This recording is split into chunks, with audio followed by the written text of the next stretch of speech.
Buenas tardes. Vamos a dar comienzo a esta cuarta clase. En esta cuarta clase lo que vamos a hacer es continuar con el desarrollo de los tipos especiales de defraudación establecidos en el artículo 173 del Código Penal. En la clase anterior terminamos de ver el inciso séptimo, esto es el delito de administración fraudulenta, y lo que vamos a hacer en esta clase es continuar con el desarrollo de este 173 y finalizarlo, es decir, culminar con el inciso 16, que sería el último de lo que establece estos tipos especiales de defraudación. Esta cuarta clase está prevista, programada para ser dictada el día 29 de abril. Bien, vamos a continuar. Entonces, habíamos dejado la clase anterior, habíamos desarrollado el inciso séptimo, además de los anteriores, y ahora vamos a continuar con el inciso 8, que dice: el que cometiere defraudación sustituyendo, ocultando o mutilando algún proceso, expediente, documento u otro papel importante. Esto es lo que denominamos defraudación por supresión de documento. Se trata de un caso de estafa especializada, por cuanto se utiliza un modo fraudulento en donde se hace inducir error a la víctima. Recuerdan cuando vimos este concepto de estafa en cuanto a los tres elementos esenciales que tienen que estar presentes para que se pueda configurar el delito de estafa. Bueno, este tipo penal, en cuanto al sujeto activo, puede ser cualquier individuo. En los casos de omisión, porque vamos a ver que en este precepto legal la conducta puede ser cometida mediante una acción o mediante una omisión. En el caso de que sea una omisión, solo puede serlo aquella persona que tenga el deber de presentar el papel, según lo que le impone la ley, una convención o un hecho precedente. El sujeto pasivo también puede ser cualquier persona, básicamente el que sufre el detrimento patrimonial. Y aquí, como bien les señalaba, es un delito, un tipo penal que establece dos modalidades en cuanto a su comisión. Esto es por acción mediante sustitución o mutilación, o bien por omisión cuando hablamos de ocultamiento. Fíjense en que el tipo penal dice sustituyendo, ocultando, mutilando. Es decir, cuando hablamos de sustitución y de mutilación, son verbos típicos que hacen a una conducta de acción, y cuando hablamos de ocultando, es ocultar, que sería su modalidad de omisiva. Sería una comisión por omisión, es una omisión impropia. Bien, cuando habla de sustitución, el precepto legal, sustitución significa reemplazar una cosa por otra, distinta. Ocultar, el verbo ocultar, ocultación, significa esconder, tapar algo, encubrir, ¿sí? Algo que se tiene interés en que no se conozca. Por ejemplo, el cónyuge divorciado que sigue cobrando salario familiar por su esposa. Mutilación, el verbo de mutilar, significa cercenar, inutilizar, dañar, ¿sí? Equivale a la destrucción parcial que afecta la validez del papel, definitiva. Estas tres acciones, en realidad tenemos sustitución y mutilación como acción y la de ocultación como omisión. En realidad, mediante estos tres medios comisivos, digamos, estos tres tipos de verbo, lo que hace el culpable es precisamente producirlos dentro de la defraudación. Se produce o en un proceso que tiene que ser, cuando habla la norma del proceso, se está refiriendo a una causa judicial. Supongamos la prueba que constituye un expediente judicial. Cuando habla de expediente, ¿sí? Se refiere no al judicial, sino a actuaciones administrativas. Documento es todo escrito firmado. Y dice la norma u otro papel importante. Esto significa que este listado no es taxativo. Esto es que importa todos los anteriores, pero sin firma. Es decir, que carece de firma, digamos. pero siempre tiene que tener fuerza probatoria. Es decir, en todos los casos debe tratarse de un elemento de valor probatorio y con cierto significado patrimonial. Entonces, el comportamiento punible, en el comportamiento punible, digamos, además ingresan lo que es hacer desaparecer o destruir los objetos que menciona la norma, los cuales deben contener efecto jurídico patrimonial. El documento puede ser verdadero o falso, ya que lo que va a interesar en este caso es que provoque un error patrimonial perjudicial. Por ejemplo, si yo empleo un pagaré falso o empleo un pagaré falso para cometer una estafa procesal y que le sirve al ejecutado para luego sustentar un juicio de repetición. Entonces, les había dicho como el delito se puede cometer mediante acción, ¿sí? Que es lo más usual sería a través, como les dije, de las sustitución o mutilación. También puede hacerlo por omisión, ¿sí? Cuando sería el caso de que surge la obligación legal de tener que exhibir ese documento por parte del autor, y lo que hace es ocultarlos, esconderlos, ¿sí? Y bien, aquí se produciría lo que es la defraudación por ocultamiento, ¿no? Entonces, básicamente en esto consiste este tipo penal. El inciso 9 es el delito denominado de estelionato. Se trata de otro caso específico de estafa, donde el autor emplea un engaño con antelación a la procuración del lucro. Este engaño reside básicamente en la simulación o apariencia de que el bien es propio o de que está libre. Fíjense que en la disposición aparecen o está regulado dos modalidades delictivas. Una primera modalidad que señala cuando se vende o graba un bien como si fuera libre, pero que en la realidad están en litigio, grabado o embargados. Y la segunda modalidad es cuando vende, graba o arrienda como propio un bien que en realidad no se tiene en tal carácter, es decir, cuando no le pertenece, sea total o parcialmente al autor. La ley reprime únicamente la venta, el gravamen o el arrendamiento del bien, tal como lo dice el precepto legal. Por consiguiente, todo tipo de negocio jurídico o contrato eh, está excluido. Por ejemplo, todo lo que es el comodato no va, el mutuo, el depósito, la permuta, la dación en pago. Es decir, es taxativo, principio de legalidad. Solamente entonces reprime lo que es la venta, el gravamen o el arrendamiento. No dice otra cosa el precepto legal. ¿Cuándo hay venta? Bueno, hay venta cuando una de las partes se obliga a transferir la propiedad de una cosa y la otra a pagar un precio en dinero. Esta definición surge del artículo 1123 del Código Civil y Comercial de la Nación. Hay gravamen cuando la cosa se afecta a un derecho real de garantías, por ejemplo, una hipoteca, una prenda. Esto está regulado en el artículo 1887, incisos 1 al N del Código Civil y Comercial de la Nación. El mismo debe ser válido, es decir, estar constituido, es decir, trabado el embargo, y no estar caduco. Esto es, debe estar vigente antes de la venta o gravamen sobre el bien. Esto es importante que lo tengan presente.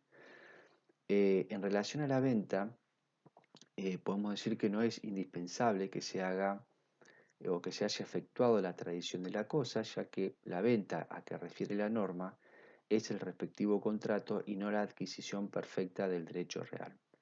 Aquí van a ver que, profundizando un poco más sobre este precepto legal, se discute en doctrina y en jurisprudencia si en el caso, supongamos, de un bien inmueble, la firma del boleto de compraventa constituye venta a los fines de esta figura legal o si se exige luego la firma de una escritura pública. Bueno, aquí tenemos dividida la jurisprudencia. Hay posturas que dicen que el boleto de compraventa es una promesa de venta, de modo que hasta tanto no se firme la escritura transitiva de dominio no habría venta en los términos que establece este precepto legal. Y hay otros que la venta dicen que se producen con el contrato y en definitiva, la escritura pública no deja de ser un requisito formal que hace a la adquisición del dominio. Pero bueno, ahí está discutido este tema, van a ver que en doctrina y en jurisprudencia tenemos estas dos variantes. Bien, continuamos. Habla de arrendamiento o arrendar, el precepto legal es lo mismo que decir alquilar, arrendar es lo mismo que alquilar, es decir, se cede por un precio el uso y goce de la cosa y por un tiempo determinado. Esto lo pueden ver en el artículo 1187 del Código Civil y Comercial. Luego,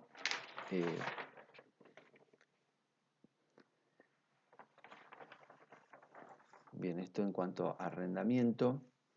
¿Qué otra cosa? Bueno, objeto del engaño en este supuesto va a ser la propiedad de la cosa mueble o inmueble. El sujeto activo, en este caso, vende, grava o arrienda como si fuera de su propiedad cuando en realidad es ajena, es decir, le pertenece a otro patrimonio distinto al del vendedor, como por ejemplo las cosas hurtadas o robadas. Las cosas pueden ser, como les dije, muebles o inmuebles, pero siempre hace falta que estén embargados, es decir, el bien que está afectado al pago de un crédito, o tiene que estar grabado también, es decir, que está afectado a un derecho real de garantía, o bien en litigio, bien que se encuentra en discusión acerca de su dominio. Cualquiera de estas tres variantes. Entonces reiteramos, el estelionato, el que vendiera o grabare como bienes libres, los que fueran litigiosos o estuvieran embargado o grabado.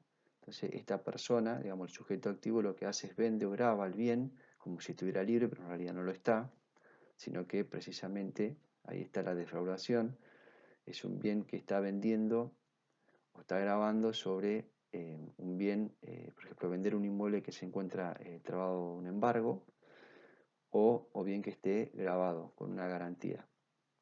Y después la segunda modalidad, el que vendiere, grabare o arrendare como propio bienes ajenos. Es decir, cuando yo celebro una venta o grabo un bien o bien lo arriendo, lo alquilo, invocando como si fuera de mi propiedad cuando en realidad se trata de un bien ajeno. Estas son las dos modalidades que prevé el delito de estelionato. Bien, el inciso 10, el que defraudare con pretexto de supuesta remuneración a los jueces u otros empleados públicos. Bien, este inciso, si bien en este comportamiento se ataca o se castiga un ataque a la propiedad, no es menos cierto de que hay también un parentesco con el delito del cohecho, puesto que si la conducta efectivamente se realizara, sale del ámbito de la estafa para incurrir en el delito de cohecho. Agraviando solamente en este caso a la administración pública. El delito del cohecho van a ver que está dentro de lo que es los delitos contra la administración pública. Por otro lado, la diferencia que marca entre la previsión genérica de estafa mediante influencia mentida, contenida en el artículo 172 y que hemos referido en su oportunidad, y la de este inciso, radica esencialmente en que para este resulta indiferente que el sujeto tenga o no influencia, como también que la alegue o no. Lo que caracteriza entonces a esta figura especial es que el engaño determinante de la prestación es la afirmación falsa de que ha de remunerarse a un juez o a un empleado público. Entonces debe quedar claro que el fraude del responsable radica en que engaña al sujeto pasivo con el pretexto de una supuesta remuneración a un juez o a un empleado público, antes o después de haber obtenido algo. Este es el ardid concreto. Es decir, el engaño consiste en la falsa afirmación de que se debe remunerar a un juez o a un empleado público para obtener o por haber obtenido algo de la actividad funcional de estos funcionarios. El perjuicio de la víctima debe ser efectivo desde un punto de vista económico y justamente se nutre de la remuneración que, como dijimos, debe ser supuesta en razón de que si es lo contrario habría cohecho o también podría existir el delito de exacciones ilegales, aunque la gestión remunerada fracasare, ¿sí? Entonces, dicha remuneración implica un beneficio patrimonial, una recompensa que puede ser dinero, bienes, entre otros. A los fines de la tipicidad de esta figura no interesa que la actividad funcional del empleado público del juez sea lícito o ilícito, como tampoco de que haya ocurrido o esté por ocurrir en un futuro. Por otra parte, la doctrina mayoritaria hace hincapié que remuneración es lo mismo que coima, soborno, cohecho activo, pasivo, cohecho propio impropio, esto es, premiar al magistrado o al funcionario para que haga o deje de hacer, retarde o acelere, o porque ya lo hizo.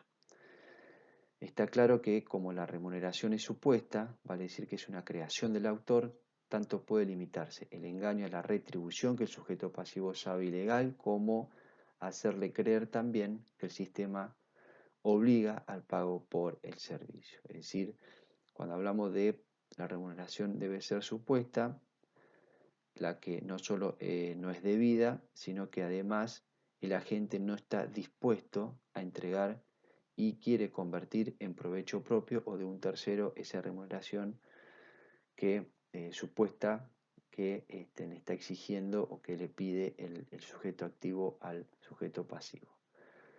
Bien, el inciso 11 es el delito de desbaratamiento de derechos acordados.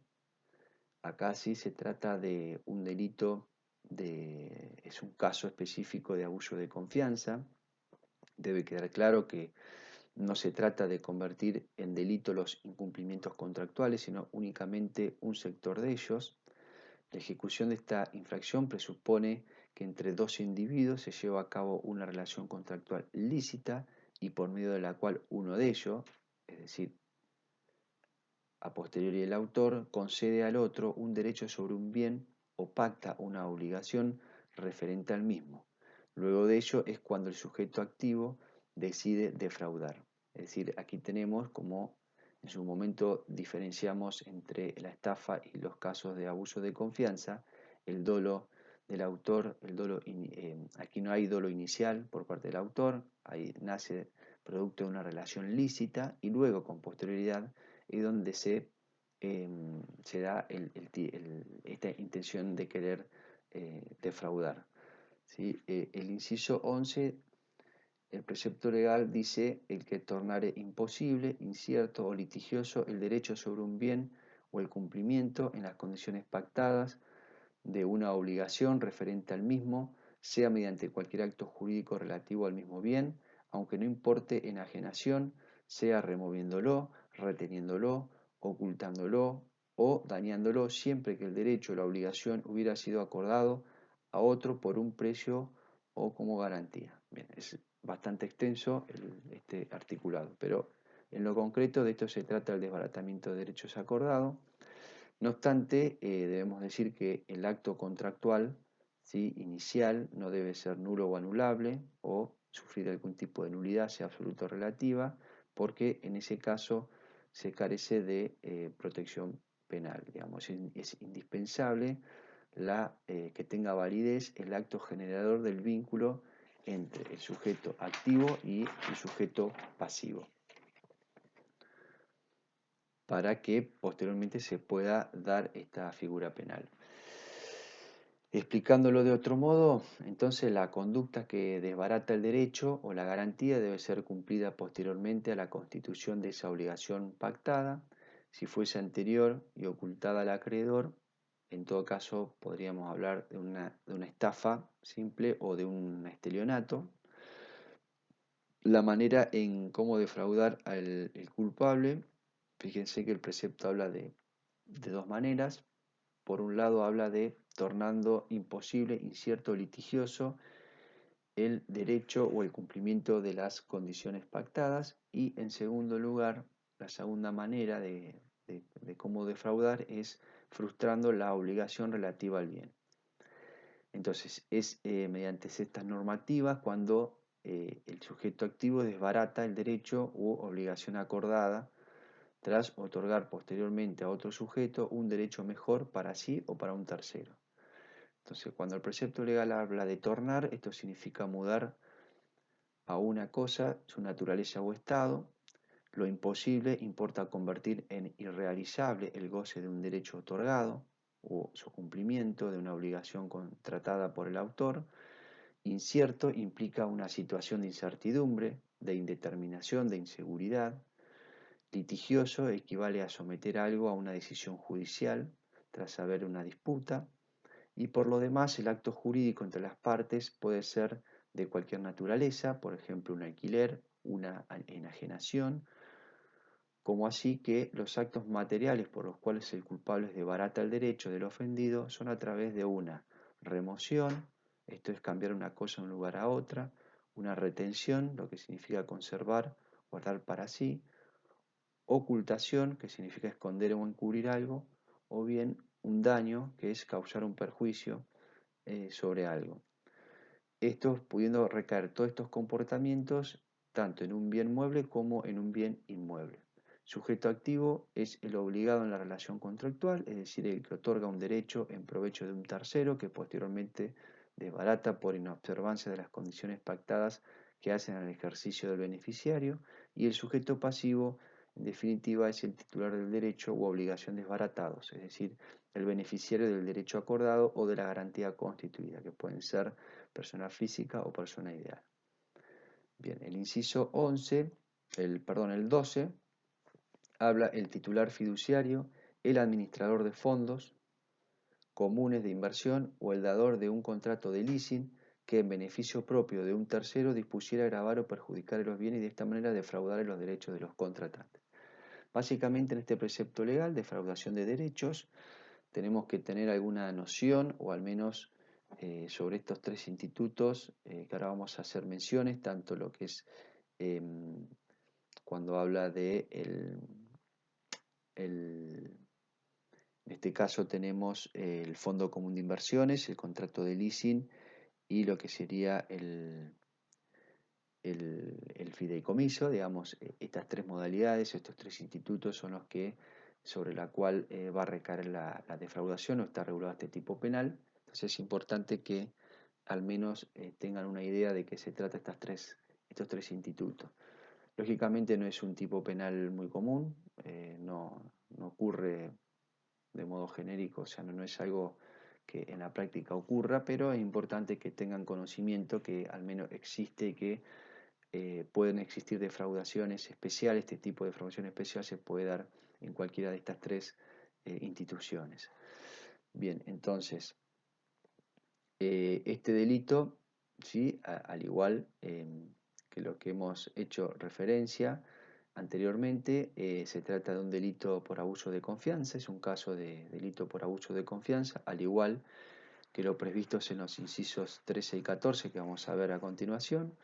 Atento a que en todos estos tipos penales existe el presupuesto como base de una relación jurídica preestablecida. Supongamos la concurrencia de un contrato. Es decir, tenemos un comienzo que es válido, es lícito, una relación jurídica entablada por dos personas o más.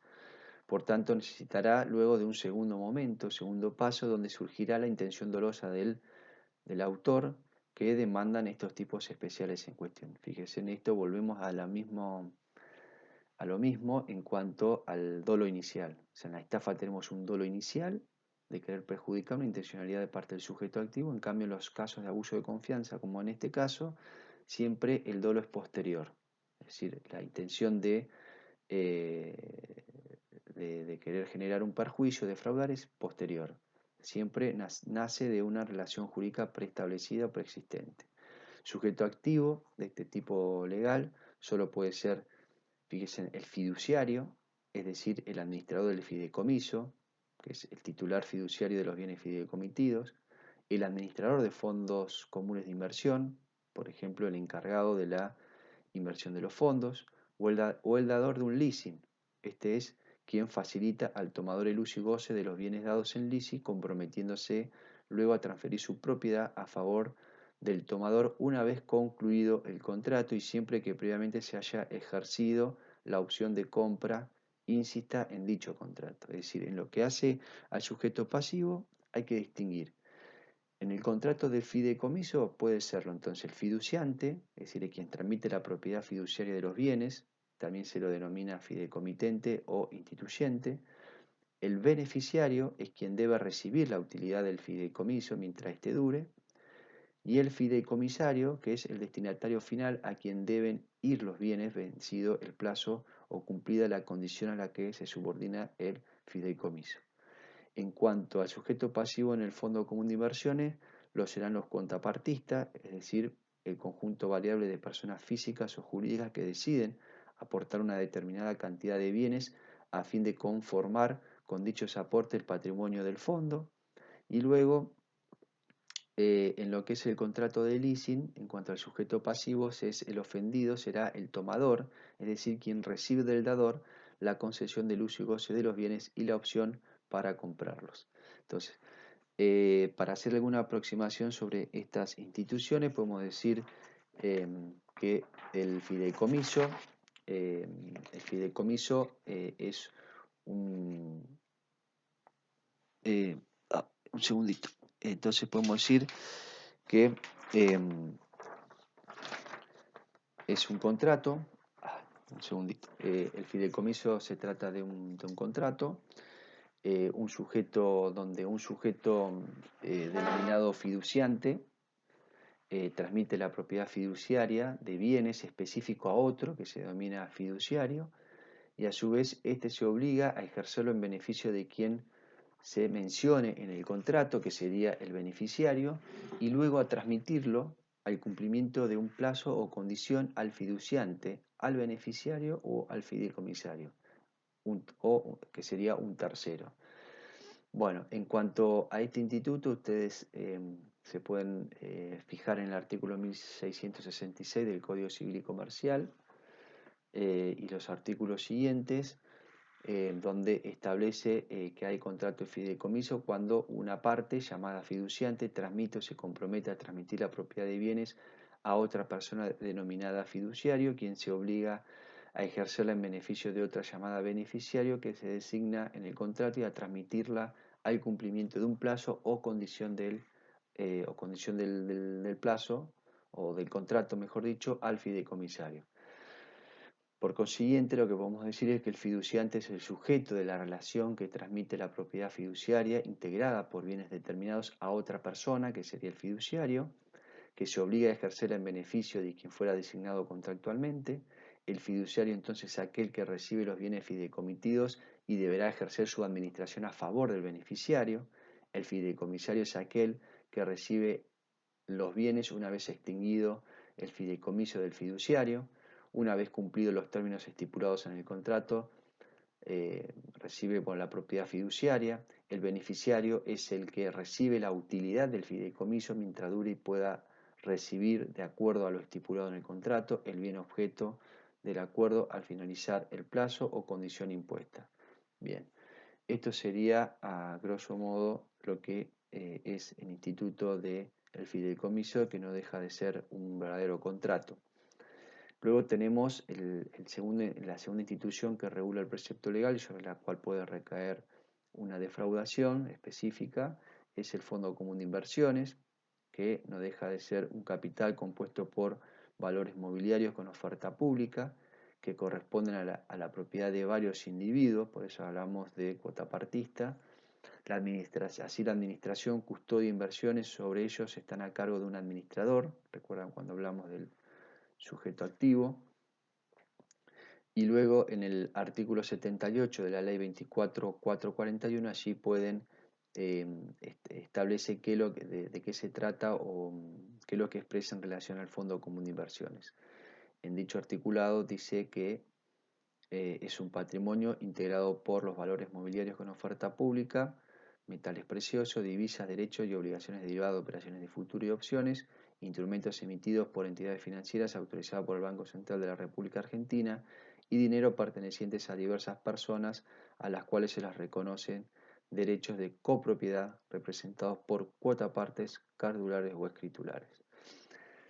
Esto en lo que respecta al Fondo Común de Inversiones. Y por último, lo que hace al contrato de leasing, también es un contrato y uno de los contratantes, es decir, el dador, se obliga a entregar a otro un bien, es decir, el tomador, a los fines de que lo use y goce, abonando por ello un precio determinado, pero la operación se hace con opción a compra, de este último, siendo que si se materializa lo pagado por el uso y goce, luego se descuenta del precio final. Es como un alquiler con opción a compra.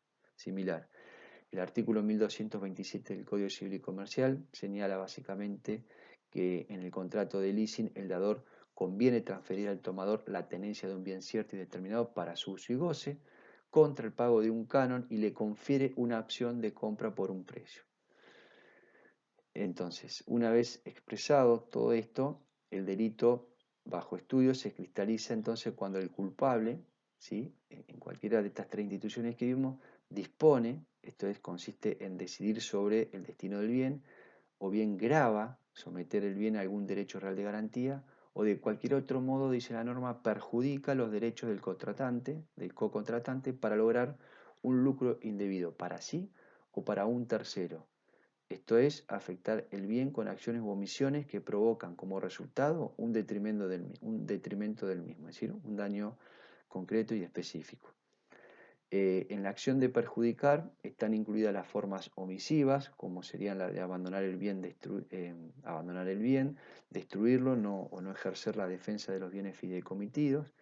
En el caso del fideicomiso, la ilicitud puede darse cuando el culpable realiza la venta del bien fideicomitido en connivencia con un tercero por un precio vil para su propio beneficio. En lo que es la hipótesis del Fondo Común de Inversiones, el delito puede acontecer cuando el administrador de ese fondo disminuye fraudulentamente el patrimonio, atentando así contra el derecho de propiedad de los suscriptores cuotapartita, y en el contrato de leasing se delinque cuando el tomador no puede hacer valer su derecho de opción a compra debido a que el dador realizó la venta del bien. Bien, hasta aquí entonces este inciso 12. Pasamos ahora al inciso 13, el que encontrándose autorizado para ejecutar extrajudicialmente un inmueble lo ejecutara en perjuicio del deudor, a sabiendas de que el mismo no se encuentra en mora o maliciosamente omitiera cumplimentar los recaudos establecidos para la subasta mediante dicho procedimiento especial. Pues bien, este tipo penal, ejecución fraudulenta de hipoteca y omisión de recaudos legales. Aquí se legisla otro delito por abuso de confianza, como le he mencionado al desarrollar el inciso anterior. Antes que nada conviene conocer que este procedimiento de hipoteca, que está establecido por la ley 24.441, en la que pueden ver artículos 35, 45, 57 al 59, tiene lugar cuando exista una hipoteca en que se ha emitido letras hipotecarias en las cuales se haya previsto de forma expresa el sometimiento de las partes a las soluciones dadas en dicha ley, o bien en cualquier otra hipoteca que se hubiere convenido de este modo el procedimiento ejecutorio a aplicar. Más concretamente, en la ejecución fraudulenta de hipoteca, entonces la ilicitud tendrá lugar en las llamadas ejecuciones extrajudiciales de hipotecas que prevé la ley 24.441. Así, el delito requiere como presupuesto una situación jurídica previa donde el sujeto activo revestirá la calidad de acreedor y el sujeto pasivo la de deudor. Bien, de esto que se desprende de que el deudor, o sea, en relación entonces a este presupuesto que les he mencionado, el deudor tiene que haber contraído un gravamen inmobiliario, o sea, una hipoteca, de la cual se han emitido letras con las previsiones establecidas en la ley 24.441, más específicamente su artículo 45, o bien entre ambos sujetos se constituyó una hipoteca tradicional, pero conviniendo ajustarse a las disposiciones de la ley de mención, es decir, de la 24.441. Conforme a esto, podemos decir que el deudor es pasible de sufrir la ejecución extrajudicial del bien inmueble que garantiza la obligación contraída, pasados los términos establecidos por la ley, esto es 60 días de estado de mora más 15 días de intimación al pago, esto es lo que dice la ley. Así las cosas, podemos decir que la ley 24.441 introdujo un régimen especial de ejecución extrajudicial de hipotecas en sus artículos 52 a 67, destinado a que el acreedor sea, mediante el pago inmediato o bien a través de un remate público, obtenga de un modo más rápido la satisfacción de su crédito. Sin embargo, a fin de evitar abusos sobre esta cuestión, que pudieran cometerse por parte del acreedor hipotecario durante este procedimiento especial, se han previsto la sanción de dos tipos delictivos, conforme lo que he mencionado al leer el dispositivo legal, uno activo y otro omisivo. Bien, y vamos a hablar a continuación. Cuando hablamos de el tipo activo, la maniobra, entonces, de estas dos modalidades ilícitas, activo sería el que ejecuta extrajudicialmente un inmueble en perjuicio del deudor a sabiendas de que el mismo no se encuentra en mora. En primer lugar, es necesario aclarar que el artículo 53 de la Ley 24.441 autoriza al acreedor a ejecutar su deuda mediante el remate del inmueble cedido en forma extrajudicial. Este procedimiento extrajudicial tiende a que el deudor satisfaga, lógicamente, la pretensión o se someta al riesgo de la venta forzosa del bien.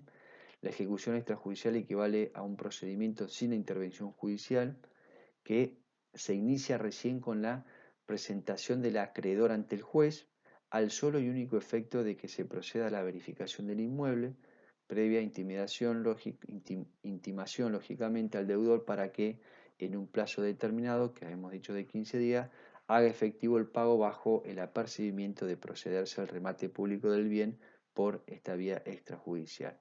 El objeto del delito es el inmueble ejecutado, antes de los plazos acordados, lo que provoca que el deudor sea despojado del mismo por parte del culpable. Este ilícito, que solo admite el dolo directo, se consuma cuando se causa un perjuicio patrimonial efectivo.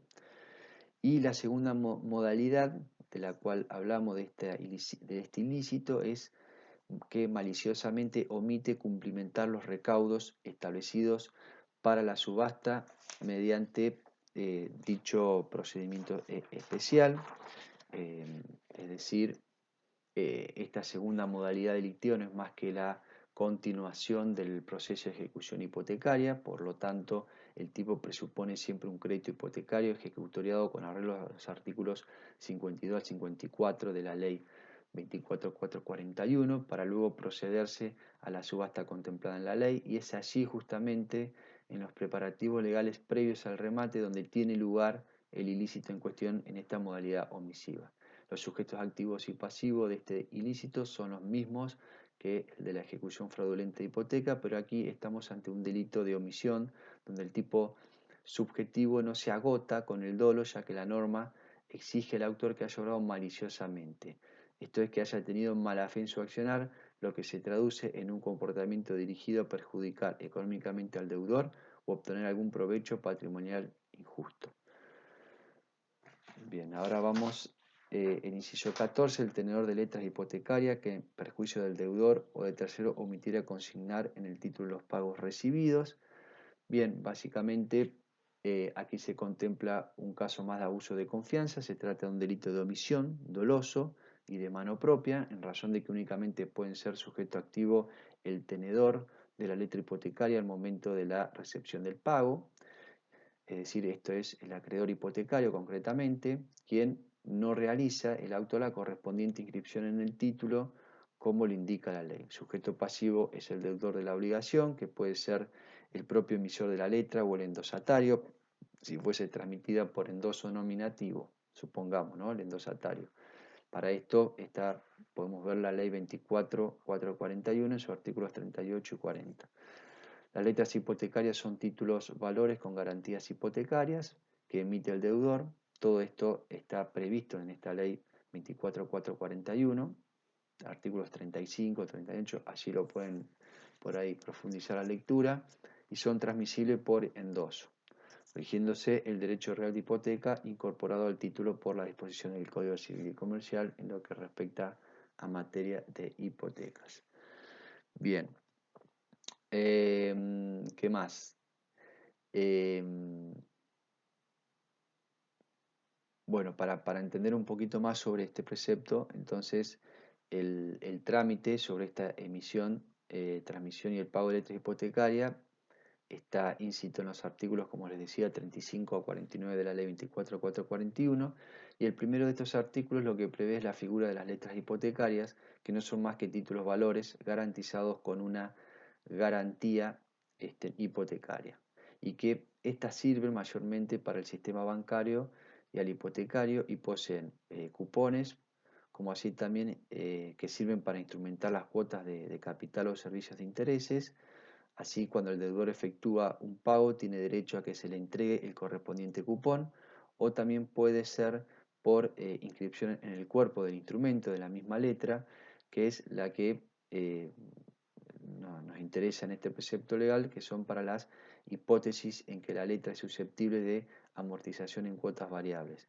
Es decir, el delito consiste básicamente cuando el autor dolosamente lo que hace es omite consignar, como lo obliga la ley, ¿sí? Como lo obliga la ley, el pago en el título. Si no, omite consignar el pago que hace el deudor en, en el título, causando de tal modo un perjuicio patrimonial efectivo, admitiéndose la tentativa, lógicamente, al sujeto pasivo, quien es el deudor o tercero perjudicado por el accionar del autor, ¿no?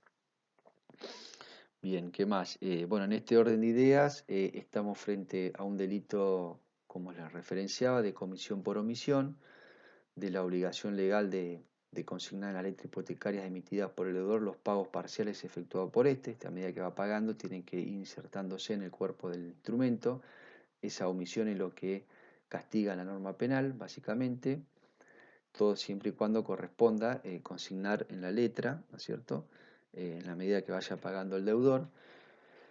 Pero cuando con esto se hubiera instrumentado las cuotas de capital o en servicios de intereses y se omita su entrega al efectuarse el pago, ¿sí? Esa omisión no encuadraría en esta figura, pero puede configurar sí una estafa.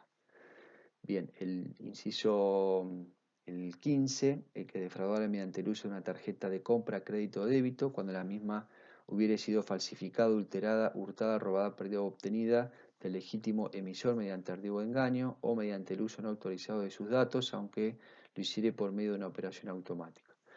Bien, esta disposición viene a dar respuesta a una vieja discusión que se daba tanto en la doctrina como en la jurisprudencia, a consecuencia de que como toda estafa requiere una relación directa e inmediata entre dos personas físicas, en la que una de ellas finaliza atrapando el engaño y así efectiviza una disposición patrimonial que le es perjudicial, ¿sí? Quedaban afuera del tipo otros casos como este que han incorporado. Recuerden que habíamos hablado de esa relación entre dos sujetos, de ese elemento del engaño o de la inducción error y la disposición patrimonial causando un perjuicio. Bien, fíjense que en este dispositivo, vamos, conforme se los leí, eh, se permite que se cristalice este ilícito entre una persona física y una máquina, ya no entre dos sujetos como lo que es en la estafa común. Por ejemplo, en un cajero automático que otorga dinero de otra persona. Por consiguiente, la gente utiliza engañosamente una tarjeta magnética, ¿sí? Y así obtiene un beneficio económico indebido. Por lo tanto, la conducta punible va a consistir en defraudar, en los términos que ya lo venimos estudiando, eh, y al que debemos remitirnos, ¿no? La manera en que el culpable defrauda puede ser a través, dice el precepto legal, de una tarjeta de compra, ¿sí? La tarjeta de compra está definida en la ley 25065, en artículo 2, incisos D y E. Dice que la tarjeta de compra es aquella que las instituciones comerciales entregan a sus clientes para realizar compras exclusivas en sus establecimientos sucursales, de crédito, bajo la misma ley en su artículo primero, o de débito, también está regulado en esa misma ley el concepto. Cualquiera de estas tres tiene que haber sido falsificada, adulterada, hurtada, robada, perdida o obtenida de su legítimo emisor mediante ardibo de engaño. Aquí se configuraría el tipo penal.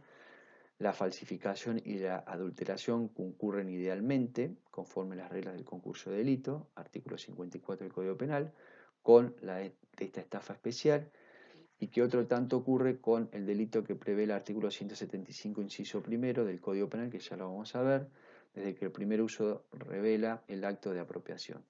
Bien, contrariamente, para los casos de hurto y robo habrá un concurso real en los términos del artículo 55 del Código Penal, pues el apoderamiento ya se consuma, digamos, ya se consumó, También el culpable puede defraudar a través del uso no autorizado de los datos de la tarjeta, por ejemplo, al realizar una compra telefónica directa o mediante uso de Internet. Consecuentemente, podemos decir que sujeto activo puede ser cualquier persona que utilice la tarjeta magnética indebida y engañosamente, mientras que sujeto pasivo puede ser, dependerá del caso, el propietario del comercio donde se realizó la operación, el dueño de la empresa emisora de la tarjeta o el propietario de la tarjeta, debiendo diferenciarse las figuras de víctima y damnificado, aunque ambas pueden coincidir en un mismo sujeto. Bien, hasta aquí el inciso 15 y por último el inciso 16 dice que el defraudar a otro mediante cualquier técnica de manipulación informática que altere el normal funcionamiento de un sistema informático o la transmisión de datos. Bien, este nuevo tipo legal, también llamado fraude informático, es una defraudación que se sirve de una manipulación informática para engañar y provocar así el error determinante de la prestación patrimonial perjudicial por parte del sujeto pasivo. Este nuevo precepto no implica una descripción ex novo de la conducta prohibida en el tipo de estafa previsto en el artículo 172. Precisamente el punto de contacto es la conducta prohibida. En ambos tipos de injusto la acción típica sigue siendo defraudar a otro, con la diferencia que en este caso la nueva figura implica un apartamiento de los demás requisitos de la estafa en su versión tradicional. Por ello es que esta nueva forma de estafa es, respecto de la prevista en el artículo 172, una figura especializada por el medio empleado. Esto es un sistema informático. De este modo, podemos decir que el comportamiento típico tiene la particularidad de que el ardid defraudatorio no reside en la vieja usanza, sino en el uso de un sistema informático como instrumento o medio a través del cual se produce el hecho lesivo del patrimonio ajeno. Frente a esto, cualquier técnica entonces de manipulación informática queda comprendida en el tipo, sea que implique una alteración o modificación del sistema informático en cualquiera de las etapas del procedimiento, ¿sí? O ya sea entrada o salida o de transmisión de datos. En esta modalidad de fraude no existe el engaño como medio típico del delito ni el error como elemento autónomo de la estafa. Se trata de una hipótesis de estafa sin engaño ni error, lo que son reemplazados por el uso de una manipulación informática. El dispositivo castiga entonces a todo fraude informático que se logre a través de cualquier técnica de manipulación, ¿sí? De manera que altere el ordinario funcionamiento de un sistema informático o la transmisión de datos. Cabe destacar por último que la diferencia con la estafa clásica reside en que aquí el engaño y el error son reemplazados por el empleo de cualquier técnica de manipulación informática. Como no resulta posible engañar a una máquina, la defraudación se produce por la sola circunstancia de usar el sujeto activo una técnica de manipulación informática en perjuicio de un tercero, y así se configura el ilícito. Aún sin existir ardid o engaño, el legislador ha presupuesto, mediante una cláusula general, que el uso de una técnica de manipulación informática que altere el normal funcionamiento de un sistema informático, la transmisión de datos, realizados para causar un perjuicio económico a un tercero, es una forma de estafa que se castiga conforme a la escala penal prevista para los diferentes tipos de fraudes tipificados en esta norma del artículo 173. Es decir, fíjense en cómo aquí nos apartamos de esos tres elementos que, insisto una vez más, deben estar para configurarse una estafa, pero aquí el legislador ha implementado una nueva modalidad de estafa sin necesidad de que se den esos tres requisitos, ¿sí? Por las cuestiones que he mencionado. Sujeto activo puede ser cualquier individuo, no autorizado para acceder al sistema, y sujeto pasivo será el titular del patrimonio perjudicado por la acción delictiva. Puede tratarse de un ofendido individual o de varios perjudicados, pero la diversidad de maniobras fraudulentas que pueden imaginarse en esta materia nos obliga a extremar los cuidados acerca de la determinación del sujeto pasivo en el caso concreto y la posible concurrencia de terceros damnificados indirectos por el hecho ilícito. ¿Sí? Bien, hasta aquí bueno, finalizamos esta clase con estos tipos especiales de defraudación. Gracias.